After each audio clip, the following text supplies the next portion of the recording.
Ela me deu duas escolhas naquela noite: o veneno ou a faca, e sorriu, um sorriso que não alcançava os olhos, dizendo que era a única forma de ficarmos juntas para sempre. Eu tinha apenas 15 anos.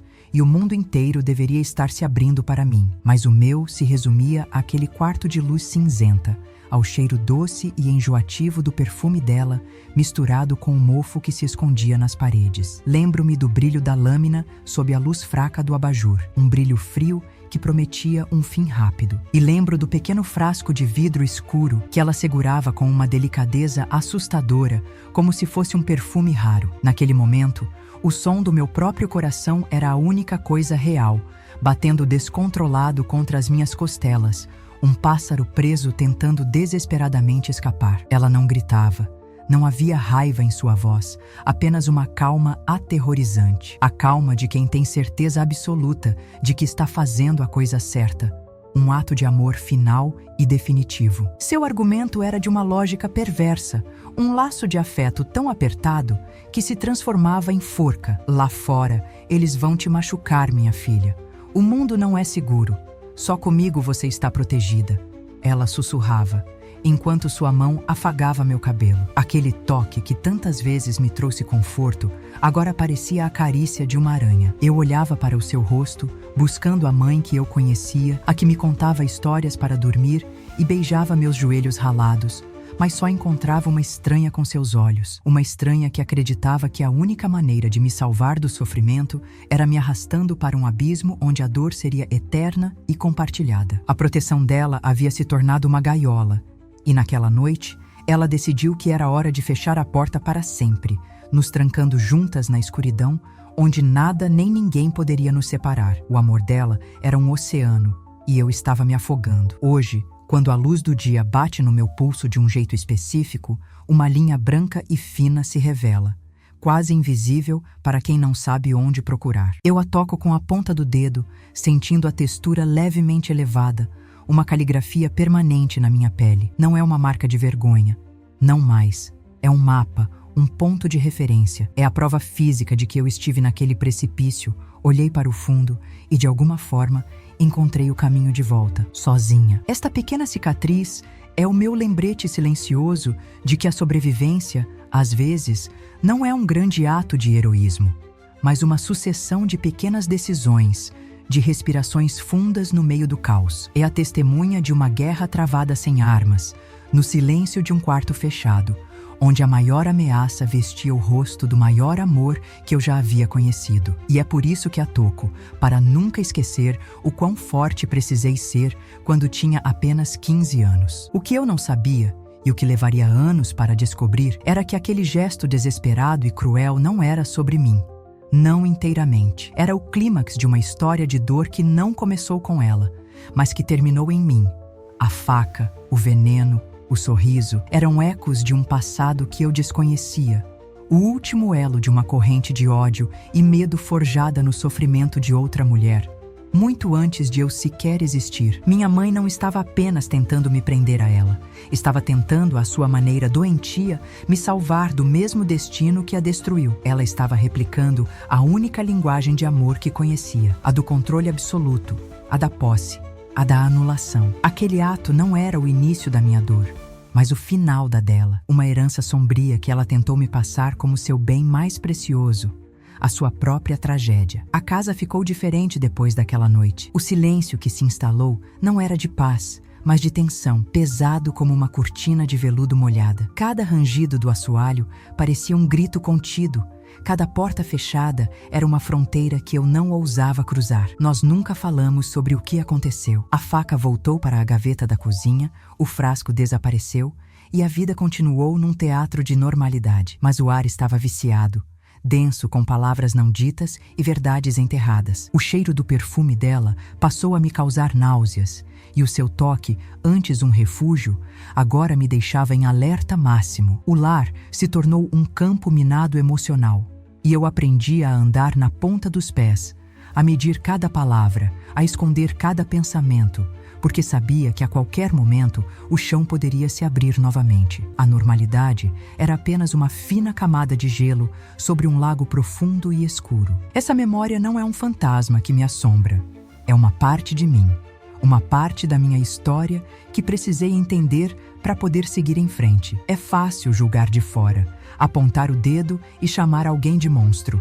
Mas a verdade é sempre mais complexa, mais cheia de nuances e de dores que se entrelaçam umas nas outras. O que ela fez foi imperdoável, mas ao olhar para trás, para a corrente de sofrimento que a precedeu, uma pergunta ainda me inquieta, mesmo depois de todos esses anos. Você entenderia o que eu precisei fazer para quebrar essa corrente? Você já passou por algo que te obrigou a redefinir completamente o significado de palavras como amor e perdão, apenas para conseguir respirar de novo? A resposta não é simples, eu sei. A minha própria jornada para encontrá-la foi a mais difícil da minha vida. Meu nome é Laura e hoje tenho 28 anos, mas a verdade é que me sinto muito mais velha. Há uma idade que o corpo carrega e outra que a alma acumula. E a minha alma carrega o peso de ter sido mãe da minha própria mãe. Desde que me entendo por gente, aprendi a decifrar seus silêncios, a antecipar suas tempestades emocionais e a ser o porto seguro em seu caos constante. Era eu quem verificava se ela havia tomado os remédios, quem a lembrava das contas a pagar, quem a consolava quando o mundo se tornava demais para ela. A inversão de papéis foi tão sutil e precoce que por muitos anos acreditei que aquela era a dinâmica normal de todas as famílias. Eu era a criança que precisava de colo, mas aprendi a oferecer o meu, porque o dela estava sempre ocupado demais com a própria dor para ter espaço para a minha. Naquela época, eu era uma caçadora de aprovação. Vivia na esperança ingênua de que, se eu fosse a filha perfeita, a aluna nota 10, a menina quieta e obediente, eu poderia, de alguma forma, consertar a tristeza que morava nela. Cada boletim com notas altas era uma oferenda de paz. Cada elogio de um professor era um troféu que eu levava para casa na esperança de ver um sorriso genuíno em seu rosto. Eu me tornei uma especialista em apagar incêndios, em mediar suas crises com o resto do mundo, em criar uma bolha de calma ao seu redor. Eu acreditava, com toda a força do meu coração infantil, que o amor era uma ferramenta de conserto e que o meu, se fosse grande e incondicional o suficiente, teria o poder de curá-la. Mal sabia eu que estava tentando encher um poço sem fundo com um conta-gotas. Hoje, a menina que tentava consertar tudo se foi. Em seu lugar, há uma mulher que se protege com uma racionalidade quase cirúrgica. As pessoas me descrevem como calma, centrada, às vezes até um pouco fria. Não é uma máscara que eu visto, mas uma segunda pele que cresceu sobre as feridas. Analisar, categorizar, entender a lógica por trás de cada sentimento se tornou meu mecanismo de defesa. As emoções, para mim, são como um mar revolto que eu aprendi a observar da segurança de um farol. Mergulhar de cabeça, como eu fazia antes, quase me afogou. Por isso, meu mundo é ordenado, meu apartamento é minimalista, minhas rotinas são previsíveis. É a minha forma de garantir que nenhuma onda inesperada me derrube novamente. É o meu jeito de manter o controle que me foi roubado por tanto tempo. Minha força não está nos gritos que nunca dei ou nas portas que nunca bati. Ela reside na minha resiliência silenciosa, na capacidade que desenvolvi de olhar para o abismo do meu passado sem deixar que ele me engolisse. Foi preciso uma força imensa para não me tornar um eco da dor dela, para não perpetuar o ciclo de toxicidade. Minha maior batalha foi travada no silêncio do meu próprio quarto, revisitando memórias, conectando os pontos e, finalmente, tomando a decisão consciente de que a história dela não precisava ser o meu destino. A verdadeira força, eu descobri, não é sobre resistir à dor, mas sobre atravessá-la e escolher, deliberadamente, não deixar que ela se torne a sua identidade. É um trabalho diário,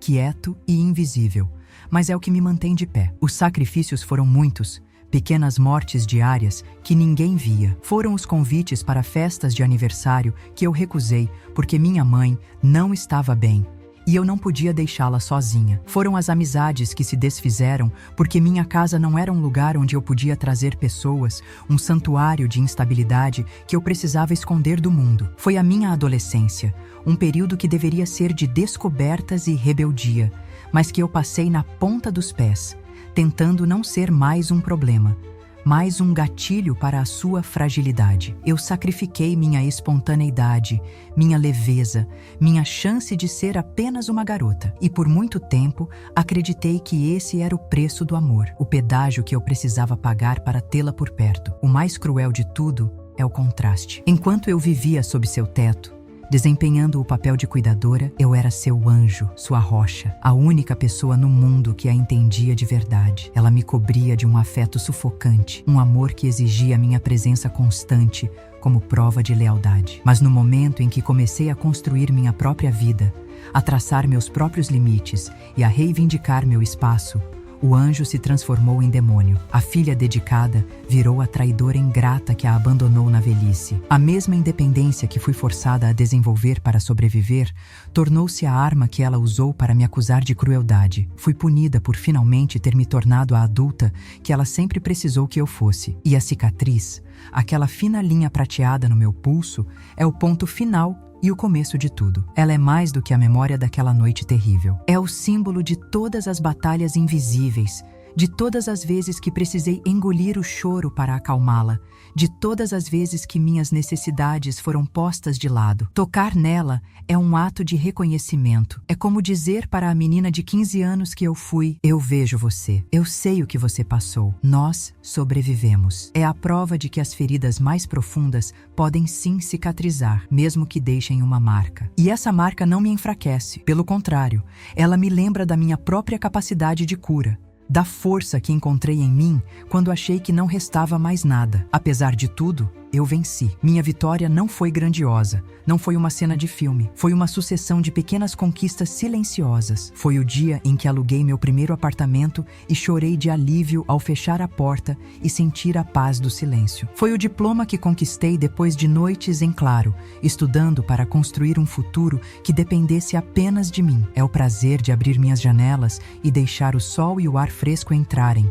Algo tão simples, mas que me foi negado por tanto tempo. Cada planta que eu rego, cada livro que eu leio em paz, cada amizade que eu cultivo com base na confiança e no respeito mútuo, é um tijolo no castelo que eu construí para mim, longe das ruínas do meu passado. Essa é a minha verdade, crua e sem filtros. É uma história sobre feridas, mas também sobre cura, sobre correntes, mas também sobre a coragem de quebrá-las. Se essa história tocar algo em você, se essa luta por um pingo de paz ressoar com a sua, se inscreve aqui. E me conta aqui nos comentários o que você faria no meu lugar. Às vezes, a gente só precisa saber que não está sozinho nessa caminhada, que outras pessoas também estão tentando encontrar a luz no fim de túneis que pareciam não ter saída. A sua partilha pode ser o sinal que outra pessoa precisa para continuar. A principal arquiteta da minha prisão se chama Cláudia, minha mãe. Hoje, ela tem 50 anos, e o tempo marcou em seu rosto a mesma tragédia que ela esculpiu na minha alma. Para o mundo exterior, ela era a imagem da devoção, uma mãe leoa que vivia em função da filha. Seus sacrifícios eram lendários no nosso pequeno círculo familiar. Sua proteção era vista como um ato de amor incondicional, mas por trás das portas fechadas, essa proteção era uma muralha que me isolava do mundo, e seu amor era uma corrente, pesada e fria. Lembro do seu cheiro, uma mistura de lavanda e algo metálico, quase como sangue, e de seus olhos, que podiam brilhar com um orgulho que me aquecia a alma, mas que, em um piscar de olhos, se transformavam em 2 lascas de gelo, capazes de congelar qualquer pingo de alegria que ousasse brotar em mim. A transformação de cuidadora em carrasca não aconteceu da noite para o dia. Foi um processo lento, gradual e insidioso, como uma erva daninha que cresce silenciosamente sob a terra e, quando você percebe, já sufocou todas as outras plantas. Na infância, suas atitudes pareciam apenas um excesso de zelo. Ela insistia em me levar e buscar na escola muito depois de todas as minhas amigas já irem sozinhas. Revisava meus diários para garantir que ninguém estava me magoando. Escolhia minhas roupas para que eu estivesse sempre bem apresentada. Cada um desses atos era embrulhado no papel de presente do cuidado. E eu, uma criança, aceitava sem questionar. Eu não percebia que cada gesto de proteção era, na verdade, a remoção de um tijolo da minha autonomia, me deixando cada vez mais dependente e vulnerável dentro da fortaleza que ela construía ao nosso redor. Suas ferramentas eram sutis, mas devastadoramente eficazes. A chantagem emocional era sua obra-prima. Se eu mencionasse a vontade de dormir na casa de uma amiga, sua respiração ficava ofegante. A mão ia para o peito e ela sussurrava sobre como a solidão a deixava com medo. Se eu ousasse discordar de sua opinião, ela passava dias em silêncio, me punindo com uma ausência que doía mais do que qualquer grito. Ela era mestre em transformar meu desejo de liberdade em um ato de crueldade contra ela. Depois de tudo o que eu fiz por você, era a frase que abria sentenças de culpa das quais não havia escapatória. Ela me fez acreditar que minha felicidade era inversamente proporcional à dela, e como a amava, eu passei anos escolhendo a felicidade dela em detrimento da minha. Mas Cláudia não era a origem dessa escuridão. Ela era apenas a herdeira. Na nossa sala de estar, havia uma poltrona de veludo verde que ninguém jamais ousava usar. Era a cadeira da minha avó materna, que eu mal conheci, mas cuja presença fantasmagórica dominava a casa. Minha mãe mantinha aquela poltrona como um altar, sempre impecavelmente limpa, uma relíquia de uma rainha ausente. O nome dela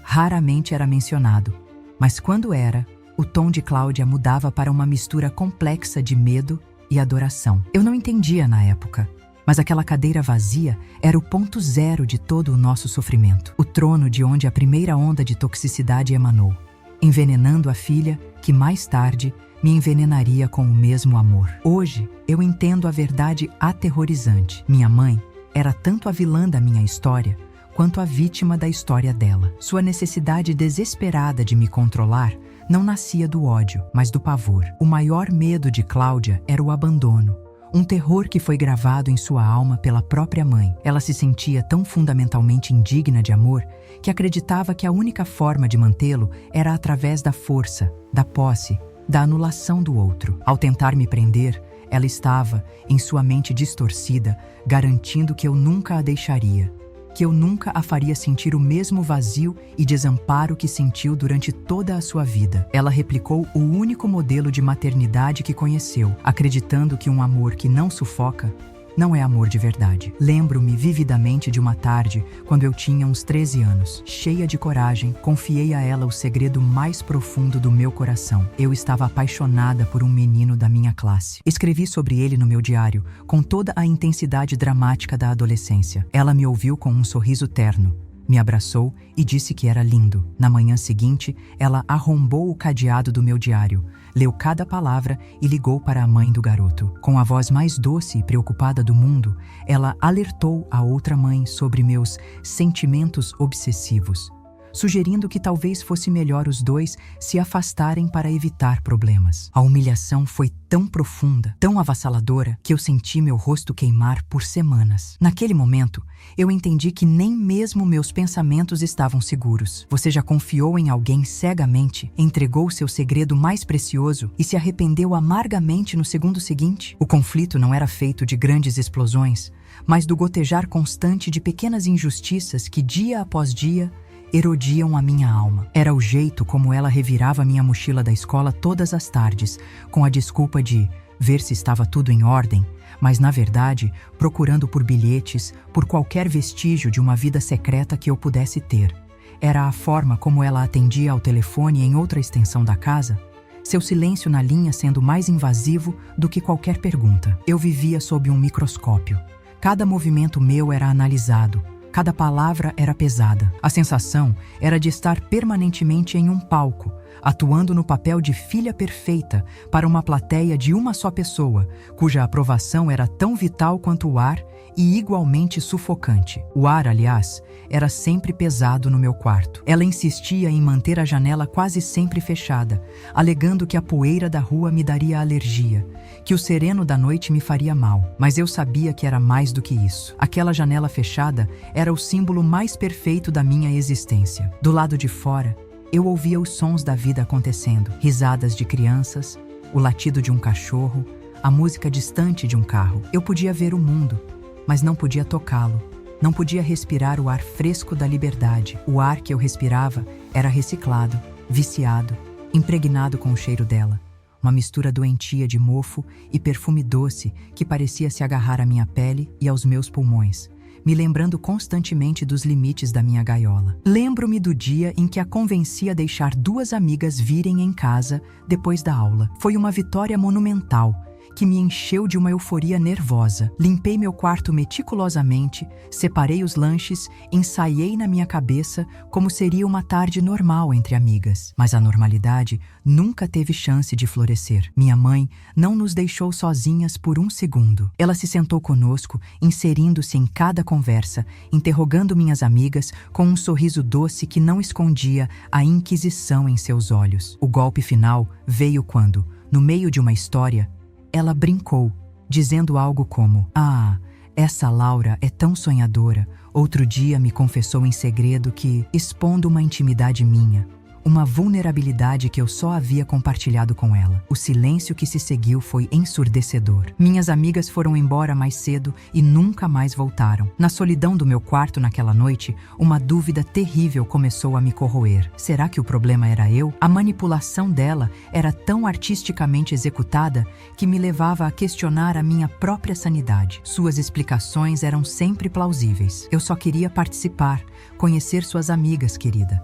Fiz algo de errado? Ela me fazia sentir como se a minha necessidade de privacidade fosse um defeito, um sinal de que eu tinha algo a esconder. Eu me perguntava se não estava sendo dramática, ingrata. Talvez todas as mães fossem assim, e eu é que era sensível demais. Esse processo de gaslighting me deixou em um nevoeiro constante, duvidando da minha percepção e me sentindo culpada por querer algo tão básico quanto um espaço para ser eu mesma. A guerra pelo meu espaço pessoal atingiu um novo patamar no dia em que cheguei da escola e encontrei o telefone do meu quarto mudo. Segui o fio e encontrei a ponta, perfeitamente cortada, como se por uma tesoura. Quando a confrontei, ela encenou a surpresa mais convincente que eu já vi. Alegou que deve ter sido um acidente durante a limpeza, que o fio devia estar velho e se partiu, mas seus olhos não sustentavam a mentira. Aquele foi um ato de guerra declarado. Ela havia cortado meu último canal de comunicação privada com o mundo exterior. A mensagem era clara. Cada palavra que eu dissesse, cada conexão que eu tentasse fazer, teria que passar por ela. O isolamento estava se tornando completo.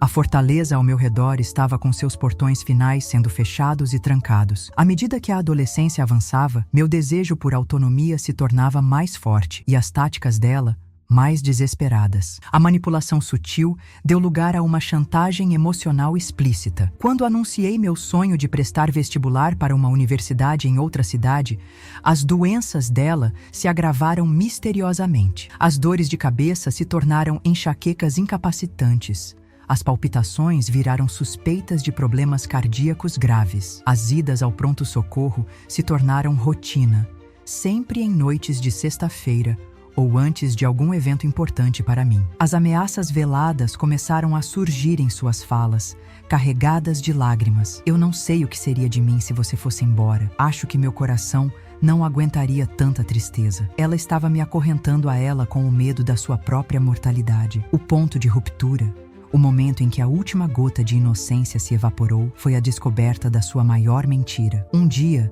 procurando por um documento, abri uma gaveta em sua cômoda e encontrei um livro de medicina. Dentro dele, várias páginas estavam marcadas, com sintomas de uma doença neurológica rara, sublinhados à caneta. Eram exatamente os sintomas que ela vinha descrevendo há meses, com uma precisão assustadora. Meu sangue gelou. A verdade me atingiu como um soco no estômago. Ela não estava doente. Ela estava estudando para um papel, encenando o maior teatro da sua vida para me manter presa. Naquela mesma semana, a confirmação veio quando a ouvi dizer ao telefone para uma tia: "Não se preocupe, é só um estresse, logo passa." Reuni cada átomo de coragem que possuía e a confrontei. Com o livro na mão e a voz trêmula, eu a acusei. A reação dela foi uma obra-prima de manipulação. Ela não negou, não exatamente. Em vez disso, ela desmoronou em um choro convulsivo, me acusando de ser uma filha cruel, fria e desumana. Como eu podia sequer imaginar que ela inventaria algo tão sério? Como eu podia ter um coração tão podre a ponto de desejar que a própria mãe estivesse doente? Ela virou o jogo com tanta habilidade que, por um instante, o monstro no espelho era eu. Ela me fez sentir culpada pela minha descoberta, me transformando na agressora por ter ousado expor sua farsa. Naquela noite, trancada no meu quarto, o nevoeiro da dúvida se dissipou para sempre. Deu lugar a uma clareza fria e aterrorizante. Aquilo não era amor, não era proteção, era possessão. Eu não era uma filha para ela. Era um objeto, uma propriedade, uma fonte de validação emocional que ela não podia se dar ao luxo de perder. A percepção de que a pessoa que deveria me amar incondicionalmente era, na verdade, a minha maior ameaça. Foi devastadora. Mas, paradoxalmente, foi também o meu primeiro sopro de verdadeira liberdade. Se aquilo não era amor, então eu não devia lealdade a ele. A culpa que me acorrentou por anos começou finalmente a se dissolver. A partir daquele dia, até o cheiro da casa mudou para mim. Aquela mistura de perfume de lavanda e mofo ganhou um novo significado. O perfume era a mentira, a fachada de mãe perfeita, a doçura artificial que ela usava para mascarar suas intenções. O mofo, que se escondia nos cantos escuros, era a verdade, a podridão emocional, a toxicidade que estava nos consumindo por dentro. Eu passei a sentir o cheiro da decomposição por baixo da fragrância floral, e isso me causava náuseas. A minha casa, o meu suposto refúgio, cheirava a engano, a um amor que havia morrido e sido embalsamado para parecer que ainda estava vivo. Cada memória de um sonho perdido voltou com uma clareza dolorosa. Lembrei-me da excursão da 8ª série para outra cidade, pela qual eu esperei o ano todo. Na semana da viagem, ela desenvolveu uma crise de labirintite tão severa que mal conseguia ficar de pé. Chorei por dias, não apenas pela viagem perdida, mas por ter que cuidar dela, me sentindo egoísta por sequer desejar estar em outro lugar. Agora eu via a verdade. Não havia labirintite. Havia apenas uma estratégia cruel, executada com perfeição, para garantir que seu universo continuasse girando ao seu redor. Quantos pequenos pedaços de mim eu sacrifiquei no altar da sua carência? Um dia, a mãe de uma colega, ao me deixar em casa, fez um comentário casual que ficou gravado em mim. Sua mãe realmente se preocupa com você, não é? Ela te protege de tudo. Ela disse isso com um sorriso, mas havia algo em seu olhar, um tom em sua voz que sugeria pena, não admiração. Foi a primeira vez que alguém de fora verbalizou a dinâmica da minha vida. E a palavra que ela usou, protege, soou como prende. Aquela pequena frase, vinda de uma perspectiva externa, foi como uma rachadura na parede da minha prisão, a primeira fresta por onde a luz da realidade começou a entrar. Foi a confirmação de que o que eu sentia não era loucura. Eu fiquei paralisada por semanas após a descoberta da doença inventada, presa entre a verdade que eu conhecia e a mentira que ela encenava todos os dias. O que você faria nesse momento? Confrontaria de novo, sabendo que ela se faria de vítima e te chamaria de monstro?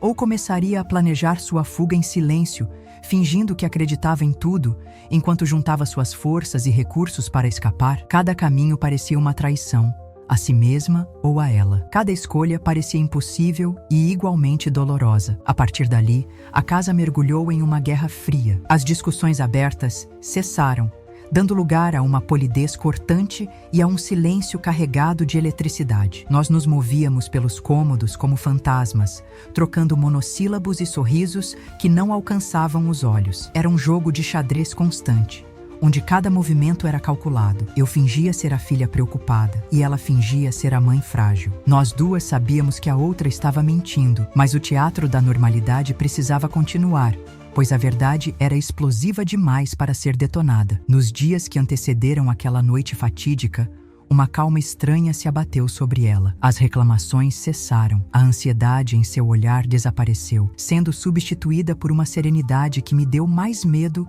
do que qualquer um de seus surtos anteriores. Ela me olhava com uma espécie de ternura melancólica, como se estivesse se despedindo. O ar na casa ficou denso, parado, como o ar que precede uma grande tempestade. Eu sentia que algo estava prestes a se romper, que estávamos nos aproximando de um final. Eu só não imaginava que o final que ela havia planejado para nós envolveria uma escolha entre o veneno e a faca. A Guerra Fria deu lugar a uma paz ainda mais assustadora. De repente, a casa, que antes era um campo de batalha silencioso, se tornou um santuário de tranquilidade forçada. Minha mãe começou a agir com uma doçura que não lhe era natural, uma calma que não combinava com a tempestade que eu sabia existir dentro dela. Ela passou a cozinhar minhas comidas favoritas de infância, pratos que não fazia há anos. Falava comigo em um tom suave, quase um sussurro, e seus olhos me seguiam com uma ternura melancólica que me arrepiava. Não era o silêncio tenso de antes, era o silêncio pesado e imóvel do fundo do oceano, a calmaria que existe antes de um maremoto devastador. Cada gesto de afeto parecia ensaiado. Cada sorriso era uma máscara para o abismo que se abria sob nossos pés. Suas conversas se tornaram uma viagem obsessiva ao passado. Ela desenterrou álbuns de fotos amarelados e passava horas a fio me mostrando imagens de quando eu era um bebê, uma criança pequena que cabia em seus braços. Lembra, minha filha, aqui você não precisava de ninguém além de mim. Éramos só nós duas contra o mundo, ela dizia, a voz embargada de uma nostalgia doentia. Era uma campanha para me lembrar de uma época em que sua posse sobre mim era total e inquestionável. Uma época em que seu controle podia ser facilmente disfarçado de cuidado. Eu me sentia uma prisioneira em meu próprio passado, forçada a reviver uma versão idealizada da nossa história, onde a gaiola era um ninho e as grades eram braços de amor. Certa noite, a estranheza atingiu um novo pico. Entrei no meu quarto e a encontrei sentada na beira da minha cama, no escuro, apenas com a luz do corredor iluminando sua silhueta. Ela estava segurando uma das minhas bonecas de pano da infância, acariciando o cabelo de lã desbotado. Meu coração disparou. Quando perguntei o que ela estava fazendo, sua voz saiu fraca, quebrada. Estou apenas me lembrando de como tudo era mais simples, antes do mundo tentar te roubar de mim. A cena era tão perturbadora, tão carregada de um presságio sombrio, que mal consegui responder. Eu achava que ter meu diário lido em voz alta na frente dos outros era a pior humilhação possível. Mal sabia eu que aquilo era só o começo da destruição, um prólogo insignificante para o horror que ela estava planejando. Seu corpo também parecia estar se desfazendo. Ela emagreceu visivelmente. Sua pele ficou pálida, quase translúcida, com olheiras profundas que davam ao seu rosto uma aparência de máscara mortuária. Ela mal tocava na comida, passando o jantar inteiro me observando comer com uma intensidade desconcertante. Sua felicidade me alimenta, ela dizia com um sorriso fraco. O pior era a noite. Mais de uma vez, acordei com a sensação de estar sendo observada e, ao abrir os olhos, via sua silhueta parada na porta do meu quarto, imóvel, apenas me olhando respirar no escuro. O medo que senti nessas madrugadas era primitivo, a certeza de uma presa sendo estudada pelo predador antes do ataque final. Aquele olhar não era de raiva ou de tristeza, era algo muito mais complexo e aterrorizante. Era um amor que havia apodrecido, que se transformara em uma obsessão tão profunda que transcendia a própria vida. Seus olhos brilhavam com uma adoração possessiva, a mesma que um colecionador fanático dedica ao seu objeto mais raro e precioso, aquele que ele preferiria quebrar a ver nas mãos de outra pessoa. Aquele olhar me dizia que, para ela, minha existência só fazia sentido se fosse uma extensão da dela. Não havia Laura sem Cláudia. Era uma equação simples e mortal. Ela me olhava com um amor que me sufocava, e eu só fui entender o perigo daquele olhar, a promessa de aniquilação que ele carregava quando já era tarde demais. Nesses dias de suspense crescente, notei que ela manuseava com mais frequência um objeto que sempre fora seu maior tesouro. Uma pequena caixa de madeira escura guardada no alto do seu guarda-roupa. Eu nunca tive permissão para tocá-la. Era, segundo ela, onde guardava as cartas mais importantes da sua vida. Naquela última semana, eu a vi várias vezes com a caixa no colo, os dedos traçando os contornos da madeira, os lábios se movendo como se estivesse lendo ou rezando. Havia uma solenidade em seus gestos, como se aquele objeto contivesse a chave para tudo o que estava por vir. Havia uma caixa de cartas que minha mãe guardava como um tesouro. Eu não sabia que ali dentro não estavam memórias de amor, mas a sentença de nós duas. Na tarde do último dia, tivemos uma conversa que, em retrospecto, foi uma clara despedida. Sentamos na varanda e, com uma calma assustadora, ela começou a falar sobre o futuro de uma forma vaga e definitiva. O que você faria se eu não estivesse mais aqui para te proteger, minha filha? Você seria feliz? Ela perguntou, olhando para o horizonte. Tentei desviar do assunto,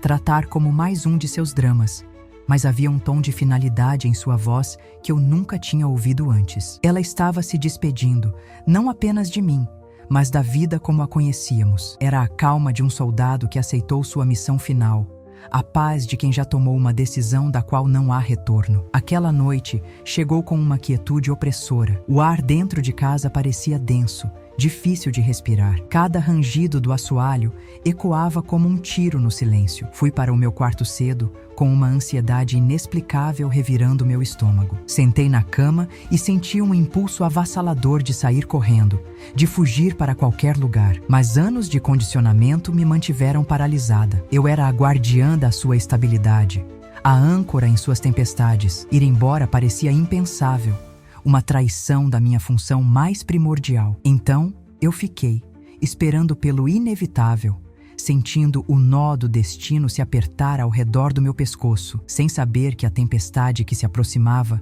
não viria para me assustar, mas para me afogar de vez. Então, ouvi os passos lentos no corredor. A maçaneta da minha porta girou sem que eu tivesse tempo de reagir. A porta se abriu e o pesadelo que eu sentia se aproximando finalmente ganhou uma forma. Ela estava parada ali, com um sorriso sereno, segurando uma bandeja. Mas sobre a bandeja de prata não havia um copo de leite ou um pedaço de bolo. Havia um pequeno frasco escuro e, ao lado dele, o brilho frio de uma faca de cozinha. Se quer saber como essa noite terminou, como eu sobrevivi ao impensável, se inscreve agora no canal e comenta aqui embaixo o que você acha que vai acontecer. A escolha que ela me ofereceu mudaria tudo, para sempre. É para nos purificar, meu amor, ela disse, a voz suave como seda, enquanto empurrava a bandeja para mais perto de mim na cama. O mundo lá fora é sujo, ele vai te manchar, vai te tirar de mim. Desse jeito ficamos juntas para sempre, puras. Ninguém nunca mais vai poder nos separar. O sorriso em seu rosto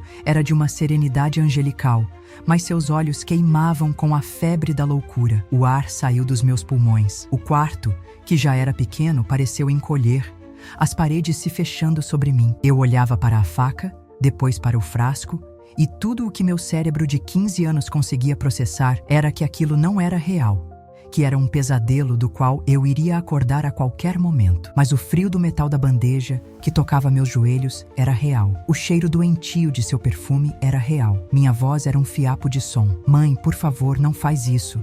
A gente pode conversar.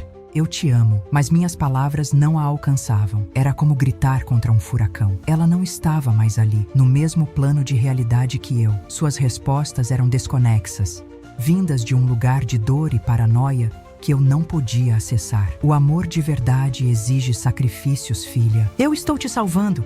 Você vai me agradecer depois, ela repetia, como um mantra. A calma dela era a coisa mais apavorante. Não havia raiva, não havia ódio, apenas a convicção absoluta de uma missionária prestes a cometer o ato final de fé. Eu percebi, com um terror que gelou minha espinha, que a mãe que eu conhecia havia sido completamente consumida pelo monstro que sua própria dor criou. O instinto de sobrevivência é uma força animal, primitiva, que dorme dentro de nós até ser despertado. E naquela noite, o meu despertou com a fúria de uma fera. Quando ela tentou pegar minha mão para me fazer escolher, eu reagi. Não pensei, apenas agi. Empurrei a bandeja com toda a minha força e o frasco e a faca voaram pelo quarto. O caos explodiu. Ela gritou, surpresa, e se lançou sobre mim. Não era mais minha mãe. Era uma estranha tentando me apagar. Lutamos em um emaranhado de braços e pernas, em um silêncio horripilante quebrado apenas pelo som de nossas respirações ofegantes. Em algum momento, a lâmina que havia caído no chão entrou na briga. Senti uma dor aguda e quente no meu pulso. Foi esse choque de dor que me deu a clareza e a força para empurrá-la para longe e correr, trancando a porta do banheiro atrás de mim. O som da sirene se aproximando foi a trilha sonora do fim do meu mundo. Sentada no chão gelado do banheiro, com uma toalha pressionada contra o corte no pulso, eu tremia incontrolavelmente. Do outro lado da porta, eu não ouvia mais gritos. Apenas um choro baixo e desamparado, o choro de uma criança perdida. Mas a compaixão que eu poderia ter sentido estava morta. Naquele momento, eu só sentia o vazio. A mulher que me deu a vida havia minutos antes tentado tirá-la com as próprias mãos. O sagrado e inquebrável laço entre mãe e filha havia sido cortado junto com a minha pele. Eu sobrevivi ao ataque, mas a Laura, de 15 anos, a filha que ainda nutria uma esperança microscópica de consertar sua mãe, morreu ali, naquele chão de azulejos frios. Pule para mais de uma década depois. Eu estou com 28 anos. Consegui na justiça minha emancipação. Terminei os estudos. Construí uma carreira e uma vida a quilômetros de distância daquela casa. Minha mãe foi internada e o contato que temos é nulo. A casa da minha infância ficou fechada por anos, um mausoléu de memórias tóxicas, até que precisei esvaziá-la para vender. Foi um dos dias mais difíceis da minha vida. Cada objeto era um gatilho, e foi então que eu a encontrei, no alto do guarda-roupa dela, coberta de poeira, a pequena caixa de madeira escura, a caixa de cartas. Com o coração martelando no peito, eu a levei para o meu apartamento, o único lugar onde eu me sentia verdadeiramente segura. Levei uma semana para criar coragem de abri-la. Quando finalmente o fiz, o cheiro de papel velho e de um tempo esquecido encheu o ar. As cartas estavam amarradas com uma fita de cetim desbotada. Não eram cartas de amor de um antigo namorado, como eu sempre imaginei. Eram cartas da minha avó para a minha mãe. Dezenas delas, escritas com uma caligrafia elegante e cruel, enviadas para o internato para onde Cláudia foi mandada na adolescência. Comecei a ler, e as palavras pareciam saltar da página e me sufocar. Era um veneno destilado em forma de tinta, o registro meticuloso de uma tortura psicológica que durou anos. Cláudia, sua ingratidão me adoece. Depois de todo o sacrifício que fiz para te dar uma vida, você ousa me dizer que tem amigas? Sua única amiga sou eu. Se você insistir nessas ideias de independência, não sei se meu fraco coração irá aguentar. Talvez seja melhor eu desaparecer para sempre, para não ser um fardo para você. Li essa passagem e precisei parar. Era a mesma retórica, a mesma chantagem, as mesmas palavras que minha mãe usou comigo a vida inteira. A doença inventada, a culpa, o isolamento forçado, a ameaça de autodestruição como arma de controle. Não era um roteiro original, era uma cópia. A revelação me atingiu com a força de uma onda, me deixando sem ar. A imagem que eu construí da minha mãe como uma força do mal, uma perseguidora onipotente, desmoronou em um instante. Em seu lugar, eu vi uma adolescente assustada, sozinha em um internato, lendo aquelas mesmas palavras venenosas e acreditando nelas. Eu a vi sendo moldada, quebrada e refeita à imagem e semelhança de sua própria agressora. Minha mãe não era a fonte do veneno. Ela foi a primeira a bebê-lo e passou a vida inteira tentando regurgitá-lo, acabando por cuspi-lo em mim, a única pessoa perto o suficiente para ser atingida. Fechei a caixa de madeira lentamente. O som da tampa se encaixando foi o som de um ciclo se quebrando. Entender a origem da escuridão não apagou a dor, não justificou o horror daquela noite, mas o recontextualizou. O peso que eu carregava, a pergunta que me assombrou por anos, o que eu fiz de errado, simplesmente evaporou. Não era sobre mim, nunca foi. Eu era apenas a última parada em uma longa linhagem de dor. Naquele momento, eu não senti ódio, senti uma pena devastadora. Entender a origem de sua monstruosidade não a absolveu, mas me libertou da responsabilidade por ela. Você teria coragem de fazer o mesmo? De olhar para o seu maior agressor e enxergar a vítima que ele um dia foi? Hoje, estou no meu apartamento. É um lugar simples, com pouca mobília e muitas plantas. As paredes são brancas, e eu faço questão de manter as janelas sempre abertas, deixando o som da cidade e a luz do sol entrarem sem barreiras. O ar aqui é leve, respira-se com facilidade. É o oposto exato da casa onde cresci. Cada canto deste espaço foi uma escolha deliberada por paz, por ordem, por clareza. Não é um santuário para esquecer o passado, mas um laboratório onde aprendo, todos os dias, a viver no presente. Olho para a pequena cicatriz no meu pulso e ela não dói mais. É apenas uma parte do mapa que me trouxe até aqui, até este exato momento, sentindo o vento fresco no rosto. A compreensão que encontrei naquelas cartas não foi um passe livre para o perdão. Perdoar o que minha mãe me fez parece uma traição à menina de 15 anos que lutou por sua vida em um chão de quarto. Talvez o perdão nunca chegue, e eu aprendi a conviver com isso. O que eu encontrei foi algo mais poderoso para a minha cura, o entendimento. Entender que ela era o produto de uma dor muito maior do que eu me permitiu despersonalizar o abuso. Não foi um defeito em mim que a fez agir daquela forma. Foi uma ferida nela, tão profunda e antiga, que ela não sabia fazer outra coisa senão sangrar em cima de quem estava mais perto. E ao entender isso, eu pude finalmente separar a tragédia dela da minha identidade. Existem correntes que são passadas de geração em geração, invisíveis e pesadas. Correntes feitas não de metal, mas de silêncio, de medo, de um amor distorcido que se confunde com posse. Cada mãe, sem perceber, entrega à sua filha os elos que recebeu da sua. E assim a dor se perpetua. Um legado sombrio que se disfarça de tradição familiar, de é assim que as coisas são. Ninguém escolhe começar essa corrente, mas, a cada geração, temos a escolha de passá-la adiante ou de encontrar uma forma de quebrá-la. É uma herança que ninguém pede, mas que muitos carregam sem sequer saber o seu peso ou a sua origem. Eu fui o último elo da minha corrente. Tomar a decisão de não ser um condutor dessa dor foi o ato mais difícil e mais importante da minha vida. Não se tratou de um confronto final, de uma explosão de raiva. Foi uma decisão silenciosa, interna, forjada na terapia, na leitura daquelas cartas e em anos de autoanálise. Significou aprender a estabelecer limites, a dizer não sem sentir culpa, a escolher a minha paz em detrimento do caos dela. Quebrar o último elo não foi um ato de raiva contra a minha mãe, mas um ato de sobrevivência e de profundo amor próprio. Foi a minha declaração de independência,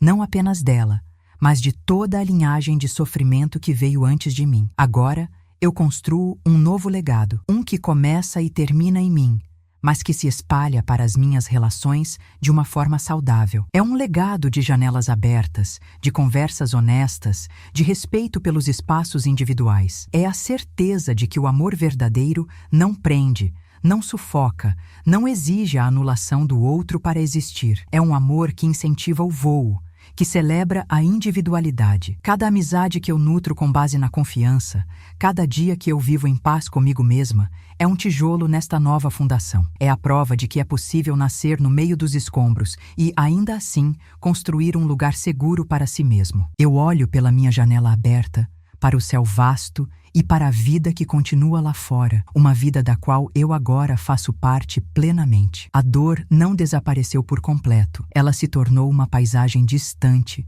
que eu posso observar sem precisar voltar a caminhar por ela. Existem heranças que não foram feitas para serem honradas, mas para serem interrompidas. A minha era feita de medo e de silêncio. Encontrar a minha voz e quebrar essa corrente não foi apenas o fim da minha história de terror, foi o começo da minha história de liberdade. E essa é uma herança que vale a pena deixar.